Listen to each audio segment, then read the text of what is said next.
નખત્રાણા પંથકમાં છેલ્લા 3 દિવસથી પડી રહેલા ભારે વરસાદના કારણે રસ્તાઓનું ભારે ધોવાણ થયું છે. ઠેર ઠેર ભૂવા પડી ગયા છે. લોકોને અને વાહન ચાલકોને ભારે અગવડતા ભોગવવી પડે તેવી પરિસ્થિતિનું આ નિર્માણ થયું છે. ક્યાંક ને ક્યાંક રસ્તાની નબળી કામગીરી પણ સપાટી ઉપર આવી છે.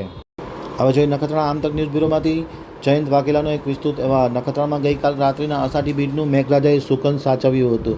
સાંજે અચાનક વાતાવરણમાં પલટો આવ્યો હતો. ગાજવીજ અને ભારે પવન સાથે વરસાદ ત્રાટક્યો હતો.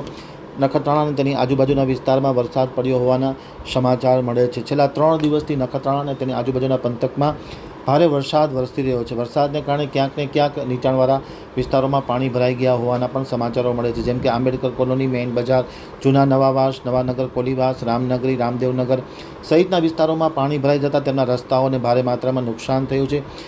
ખાસ કરીને વાહન ચાલકોને આ રસ્તામાં નુકસાન થતાં ઠેર ઠેર ભૂવા પડી જવાના કારણે હેરાન પરેશાન થઈ ગયા છે. નખત્રાણામાં વથાણ ચોક બસ સ્ટેશનથી વિરાણી ફાટક સુધીનો રસ્તો પણ ધોવાઈ ગયો છે. પગપાળા જવું હોય તો પણ લોકોને મુશ્કેલી પડી રહી છે. આમ 3 દિવસ પડેલા સતત વરસાદને કારણે ખાસ કરીને શહેરને તેની આજુબાજુના વિસ્તારમાં ઠેર ઠેર ભૂવા પડી ગયા હોવાના કારણે વાહન ચાલકોને અને લોકોને ભારે અગવડતા પડી રહી છે.